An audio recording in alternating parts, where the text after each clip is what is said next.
So g'day, ladies and gents. Everyone is going to be watching this. Welcome. Gus Worland here, and I've got Jaden and Wardy, and we're going to talk for the next half an hour or so about mental fitness, and we're going to talk about all our challenges that we've had over our lifetime. And I think it's really important, especially through COVID, that we're open, honest and vulnerable with everyone, just to let people know it's okay not to be okay, and it's okay to bumble through life and to have challenges and just to keep moving forward. And all three of us have certainly got those stories. And I just want to welcome Jaden first. How you feeling, mate? And how are you today? Yeah, really good today. It's been another busy day at work, and I'm just down at Rat Park prepping for another night of training late into the night. So, yeah, no, at the moment I'm in a really good place. So I'm grateful for that. Yeah. Very pleased. What about you, Wardy? You've got a challenging time at the moment with your missus. Wardy, of course, you'd know him from Head Above Water, but he's also been a great mate of mine for years as well. Wardy, how are you travelling with Jules in the hospital and juggling those kids, beautiful children of yours, plus your job and everything else, mate? No, going pretty well. I think, look, Jules is in the hospital now, and I think now that she's sort of in there, because the hardest thing is the waiting game, and I think that makes it always very difficult. But now she's actually went into hospital on Monday, has a transplant on Thursday, and then she's got a very long road ahead of her. But look, she's in great care, and I'm lucky I've got a very good network of people, and it's great to have family and friends who are really supportive. I've got a meal train happening next week, and I've got friends inviting us over for dinner left, right and centre, so it's fantastic. That's fantastic, Wardy. And of course, I'll go on to your journey in a moment, but Jaden, we'll start with you because, to look at you, big, rugged, big, very traditionally sort of like just what a man would look like in a definition of in the dictionary. But you've had some challenges, mate, and I love the fact that you're brave enough to talk about them. So could you give everyone a bit of an understanding of what you've been going through, mentally over the last few years? Yeah. Yeah, no worries. You hit the nail on the head there. I'm a tradie. I'm a fairly popular person, and I play rugby. And I definitely hid behind that persona for a really long time to hide what I was going through, and used how I look to really cover up how I was feeling. So my diagnosis is I have clinical depression. I have a panic disorder and suffer from anxiety. I also have a borderline personality disorder. And that's stemmed from years of issues, mostly small stuff that's kind of built up that I never really dealt with properly at the time, and I allowed to creep up in a big way only recently. So yeah, it's for me, the way it started is I was having panic attacks 3 to 4 times a day, some of them lasting up to 3 hours, which then affected my quality of life in terms of, what I was getting to the mindset of, why am I doing this? It was affecting my work. It was affecting my footy, affecting my relationship with family and friends. And instead of addressing it and talking about it, I kind of let it fester and thought that I could sort it out by myself. And then, it ultimately brought me to the point where I attempted to take my own life. And thankfully, my partner caught me just in time, and she essentially saved my life. So after that event, I've had a lot of support from friends and family, and a lot of the boys down at Warringah Rats, and I kind of, since that event, have really focused on my mental health journey and getting really better instead of just suppressing how I'm actually feeling. Why do you think, Jaden, that you let it go to such a stage that you ended up attempting, and fortunately, thank God, that your partner was there to help you? Why was it that you thought you could cope alone when, it was pretty obvious probably if someone was looking from the outside that you were battling? It's that mentality of, I'm a bloke, I'm a tradie, I play footy, and I need to just, I need to get on with it. And it's like not recognizing that you actually do have a problem. It's, this is just a phase. it'll go away. And yeah, it was just that. I put so much pressure on myself to succeed in, you know, all aspects of my life. And I was just finding that I was, you know, reaching these milestones in my life, and it wasn't making me any happier. It wasn't making me any better. Yeah, that's what it all boiled down to. It wasn't a lack of friends and family that, you know, that cared. It was just, you know, how I felt about myself and what I thought I needed to be as a man.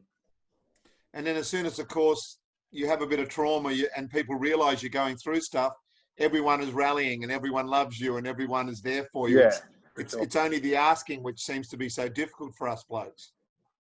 Yeah, 100%. It's I think it's, you know, admitting that there's a problem with you. You don't want to be that person that's got a problem. I think a lot of people that have mental health issues think of themselves as a burden.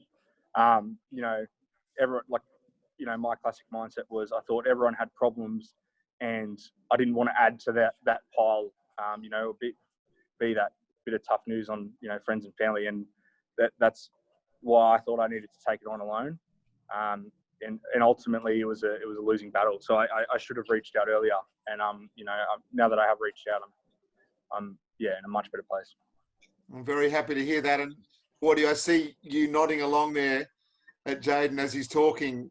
We've both been there ourselves, haven't we? The fact we don't want to be a burden on others, and we think, well, we don't want to be that whinger in the group that drags everyone down. Can you tell everyone how you've turned your life around in the last few years? Because it's been quite extraordinary how you've taken your story, been so honest about it, and then turned it into the swim, which is then building mental fitness now on the beaches with over $160,000 raised. Yeah, well, it's interesting what Jaden says. I think a lot of my issues were probably small issues which built up, and I look at it now on reflection and can see some really obvious signs, you know, being made redundant, losing my dad when I was very young, being in a really stressful environment at work and probably not having the right environment. And then obviously with being diagnosed very early on with non-Hodgkin lymphoma. And you start to add those things up, and in themselves, some of them are fairly significant. And you add them up, and if you don't deal with them, and I think the biggest mistake I made, and I'm glad we're sort of getting this out here, and Jaden similar, is, you know, you were afraid to talk about them, whether it's shame or whether it's you didn't want to be a burden with people. And it's not until you actually open up and start talking about these issues that there is a lot of support out there. There's a lot of people going through similar issues, and I think it's a lot braver to talk about them and get them out there than to shut them down. So, you know, for me, what was really good was once I started to talk about the issues and once I started to get them out in the open, I had a lot of support and very much non-judgmental too, which is really, really key, because that's where a lot of the bias comes from. That's where a lot of the shame comes from. And I'm not talking about Jaden's support and story in that context, but certainly for me, when I started to talk to people about it, I had some incredible support, as you know, Gussie. And if I kind of thought about that beforehand, I probably would have spoken about it a bit earlier. It's very easy to talk about it now, but, you know, a very story now. So when you came to Avalon and saw the Tomorrow Man program, which of course we're putting through the Rats, and we're talking to the Colts again at the end of this week, and we want it to become a part of their pre-season, if you like. You know, if you're getting fit physically, let's get fit mentally. That program was really important for you, wasn't it, to then go home and talk to Jules and get yourself started on the plan of getting mentally fit? Yeah, absolutely. Look, I think that was a real light bulb moment, and I mentioned that before. I then thought, what can I do to make a difference in the community? But more importantly, what can I do to help myself and others? So I think having a platform or having a profile, a bit like to some degree, right, playing for the Rats, and, you know, having a profile in the community allows you to hopefully get the message out. And I think we have done a bit of work initially with even as young as the under 15 with one of my mates, Toddy Marks, and it was really well received. And there were some outcomes from that workshop which we kind of didn't expect. And I'm hoping that once we connect with the Colts later this week, we can roll out some other programs to the younger players because I think, Warringah Rugby Club's got a really important part to play. They're managing a lot of men, a lot of women, because they've got a fantastic women's program down there. And by the way, very successful women's rugby teams. And I think it's really, really important that we help the Warringah Rats to put a framework in place so they can reach out to that broader rugby community and take a leadership role. I think you're absolutely right. Jaden, do you think we're right in talking about mental fitness rather than mental health?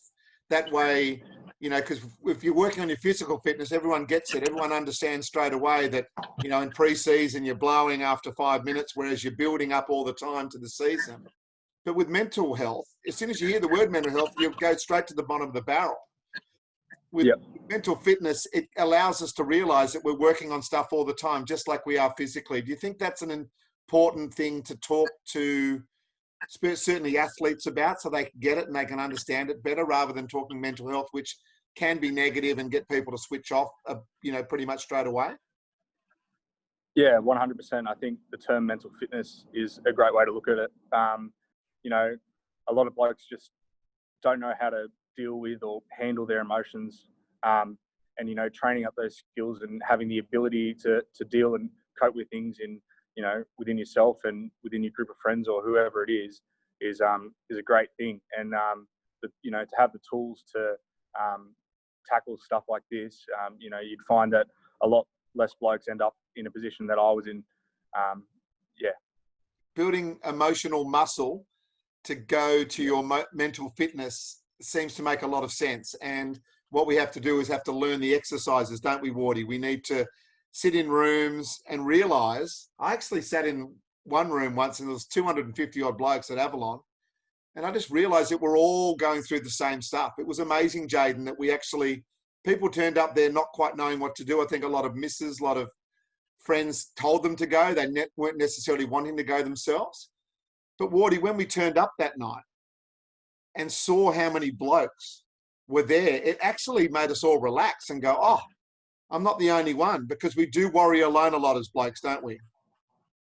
Oh, absolutely. Well, I remember that night really well because I'd not been, obviously, and turned up to that, and there was a bit of apprehension. And I remember seeing you there, and you weren't even too sure how many people were going to turn up yourself, and then it was standing room only. And it was pretty incredible because we had some young kids there at 16, 17. I remember a couple of young kids turned up who had been in a terrible car accident and lost some of their best mates, and they'd turned up by themselves, which was quite incredible. Yeah. And some guys in their 70s, I think mid-70s was about the oldest, and they hadn't been involved in anything like this, and they admitted, I think, to the crowd that they were pretty tough blokes who, I think one of them said he hadn't cried for 10 years or something, which I found quite remarkable. But I think the sheer number of men and the diversity of those men who were there was quite incredible, and it really did demonstrate, I think, a capacity for people in that room to relax a little bit and share some stories, which is like Jaden doing tonight, right? It's really important stories to get other people to know that you're not alone and there's others out there who are facing these challenges. And look, everybody's different. I think everybody reacts differently, and there's no playbook on this, Gussie, as you know. The thing I'd say to Jaden too is there's no right or wrong way in how you manage this stuff. It's incredibly difficult and personal, and everybody's doing it differently. So it's, I think people can't be judgmental. No, I think you're absolutely right. And I believe it's the bravest thing to do is to stand up and say, hey, I've got some issues. And that will only empower other people to go, well, if Jaden's doing it, if Wardy's doing it, if Gus is doing it, well, then we're in good shape, and perhaps I can do it. And Jaden, I do worry sometimes when I hear the numbers of suicides that we've had, especially in the last couple of weeks. We had a really good run there for a while of over 6 months, and then we've lost a couple of ladies and a young 16-year-old boy as well.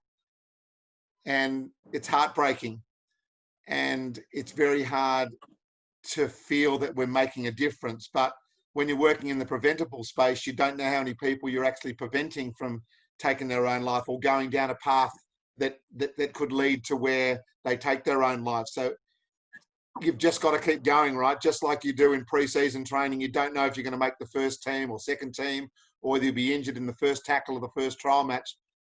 You have to go into it and go for it and be open, honest and vulnerable.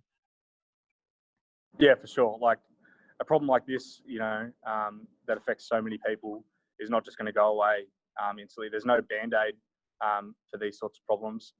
And it's going to take a while. It's going to take, a lot more people to stand up and go, look, what's going on isn't right. And, how I'm feeling isn't okay either. And what is okay, but can be worked on, and I can better myself before, we see real change. But yeah, it is really sad to still see things like this happen in our community. And I think, nights like these and the Tomorrow Man program and stuff that you guys have been doing is awesome for that, to fill a room with 250 blokes, like you said, we're all on a similar page. That's an amazing feeling to be able to be vulnerable in front of that many men or whoever it is, can bring a lot of, ease to someone's mind. So yeah, it's an amazing thing you guys are doing. And I know personally the Tomorrow Man program and stuff that's been done with the Warringah Rats this year has had a massive effect on the playing group.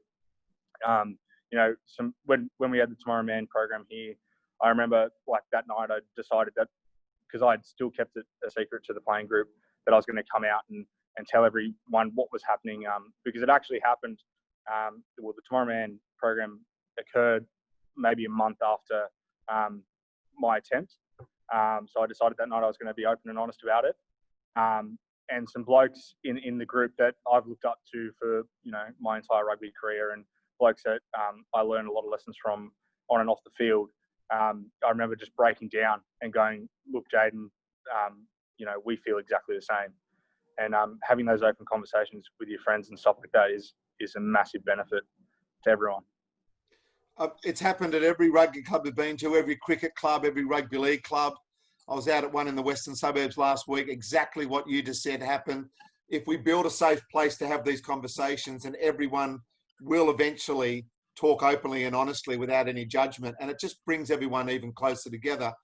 That the night that you went home, Wardy, and said to Jules that you wanted to, look after yourself to make sure that you're going to be mentally fit for her and the kids moving forward. Because there'll be a lot of blokes watching this now, Wardy, of our sort of age, that 40 to 60 age.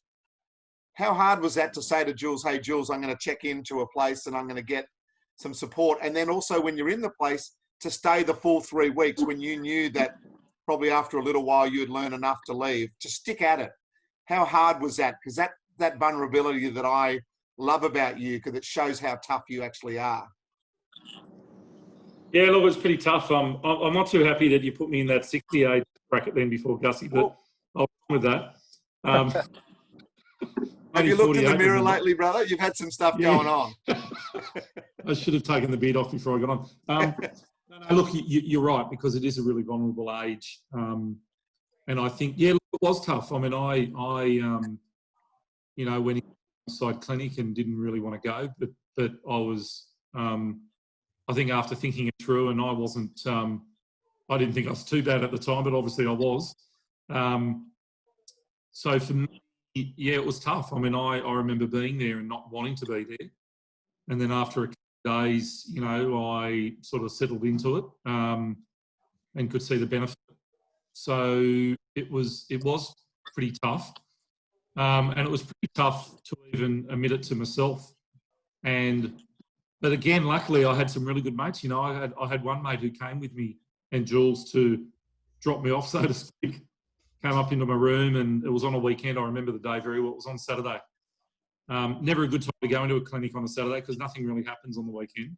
But it was pretty, when they left, I was like going, wow, I'm in here by myself now. But again, I keep saying I was fortunate because I had the means, I had the network, I had the support around me. There's a lot of people, even on the Northern Beaches, who aren't as affluent as maybe you, me and Jaydon, who don't have that support, don't have the funds to be able to go into something like that. And there's heaps of people on the spectrum who don't have any support whatsoever. And I think, I can't remember what the stat is, Gus, but is it something like 2 out of 3 men don't have anybody they can turn to talk to, even their own best mates, about this sort of stuff? Well, they feel that they don't have someone. They actually do have someone, but they feel that they don't have. They feel, yeah. So I guess I probably wasn't feeling that way. I might have initially done it, but obviously once I reached out, I had an enormous amount of support. How hard was it, Wardy, to say to Jules that you're going in? Because I can imagine there are people watching this now that go, that might be me. Like how hard was it to actually breathe and just say, right, Jules, I'm going here and I need your support. Like that's so gutsy. It took me some convincing. So it was probably a combination of me listening to people, and I wasn't too manic. You know, I was clinically diagnosed with depression and acute anxiety, which was a period in a point in time, if you know what I mean. But I think I was rational enough to go, you know what, I need the help. I'm getting a lot of advice from professional doctors, from friends. So I think once I came to that, it was made it a little bit easier. And Jules was pretty close to obviously what was going on, so it wasn't a surprise. She was obviously seeing it, had my friends around at the house. So it probably wasn't out of the blue for her. So it was probably a little bit easier than maybe some other experiences people might have. Yeah. And Jaydon, when your partner saved you, has that made you even closer? Like what is your relationship like now? Because a lot of blokes say to me, oh, I don't want to show that weakness to my partner because she'll think that I'm less of a man and it's going to put a lot of strain and stuff, where the actual results of that are pretty much absolutely the opposite. The girl knows there's been something wrong, and at last the circuit breaker's happened. And she's like, oh, thank God I've got my man back and we can work on something together. And I just love him so much. I want to help. How was it for you? Yeah, well, at the time it was, I had zero coping mechanisms. And the way I would cope with my feelings and emotions was alcohol. So I you know, that was really hard for her. So she knew something was wrong, and she, you know, kept asking me about it, persisted with, you know, making sure I was all right. But, you know, I was just unable to talk. I was so, you know, filled with self-doubt and disappointment that, I just buried it. So coming, you know, to where I'm at now, I'm able to process my emotions a lot better. I don't have these, you know, bad coping mechanisms.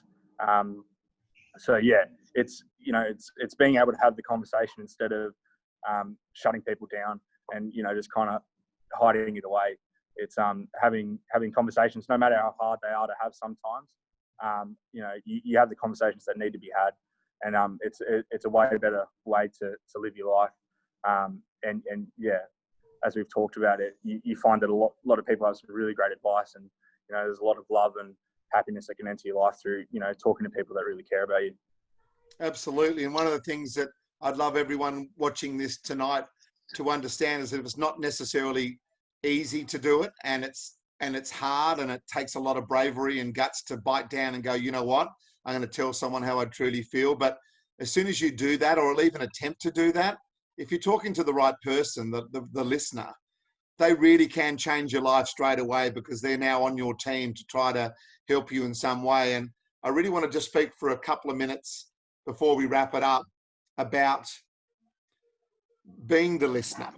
Because if you're lucky enough to be selected by someone to actually show true emotion, it's a real responsibility just to shut your mouth and to listen, and not to try to come up with an answer or a solution, at least not at that point. It's just wonderful just to have someone telling you something. They love you enough and care enough and respect you enough to tell you how they're truly feeling. That has got to be the greatest feeling, to turn a mate into a friend, than I've ever had. And us blokes are sort of, we're drawn to it, aren't we, Wardy, to try to come up with a solution or an answer, because, you know, I want to help. But it's actually better. Yeah. Imagine if you started talking to a mate of yours and he was just coming back with snappy answers. you probably wouldn't have got out how you truly felt. Absolutely. No, I think you're right. I mean, even I do it today still. You kind of want to give them a solution. And it's a bit of a natural habit, particularly for men. I think we are real thinkers and doers. But you're right, Gussie, you've got to listen. And I think sometimes, I know some of my mates came across, and I had one mate who really didn't know how to deal with it. I was a bit cranky with him at the time. And then I look back now, I'm thinking, well, I shouldn't be, because he just probably didn't know what to do. But he was there for me. He turned up. He just sat with me. He listened. And I look back thinking, well, that was part of him helping me, right? And it's different. So even if you've been through that experience, what works for you might not work for someone else. So I think you're right, you got to listen. Well, my experience losing a friend 11 years ago and being a huge communicator, i.e. talk all the time type of guy, to not talk about my mate for 9 years until we decided to do the Man Up program. Jaydon not talking to anyone but being that big burly bloke, and in the end having a trauma before everyone could help him. Your situation, we're all different, but we've all got to the same place. We all now understand what we're talking about. Jaydon, before we wrap it up, what would be, and even if you double up on what you said, don't think of anything new to say. What's the one takeaway that you would like the guys and girls listening to this tonight to take away from your experience, so they don't go through the trauma that you had to go through? Yeah, I think the biggest thing I'd like anyone listening to take away is that nothing's too small to talk about. Nothing is not a big deal. And if you feel the need to talk about it, with someone, anyone, then you should do that. No problem is bigger or smaller than anyone else's. So if it's affecting you in any way, you need to talk to someone about it. Brilliant. What about you, Wardy? What would the takeaway you would like from people watching and listening to us tonight? I think probably two things. I think something I said before, which is, don't have judgment. Try and hold your judgment and listen to the person, which you mentioned before. I think that's really, really important, listening and no judgment. Probably, which we haven't really spoken about, but I think is equally important, is checking in with your mates, checking in with your friends, checking in with your family, and actually dig a bit deeper. I think if you're a good mate, and Jaden will know what I'm talking about here, and you're at the pub, or if you're catching up at footy and you ask someone how they're going and they give you a superficial answer, I think you've earned the right to actually ask a second question and dig a bit deeper. And as you know, Gus, it can be a bit awkward sometimes, but I think if you're a true friend or a true mate, you actually need to dig a bit deeper sometimes to see how people are feeling or how they're going. And it can be difficult, but I'd encourage people to have those conversations rather than just going, yep, I'm okay, or she'll be right, or yep, everything's cool. Try and dig a bit deeper when someone responds that way, because sometimes they're not always going to know what's really going on. No, you're absolutely right, Wardy. And, to the point where you can actually be a bit annoying, but like you say, you've earned the right to be annoying, because I prefer to have the awkward conversation now than be writing a eulogy and sitting around like I was for my beautiful mate Angus all those years ago, and standing around at a funeral with all of us wondering what the hell happened. Why did us blokes are very good at burying our feelings, putting on the mask, putting on the armour and getting out there. So it's actually, a mate of mine said to me the other day, boys, I've actually been struggling for a little while and you haven't asked me how I am.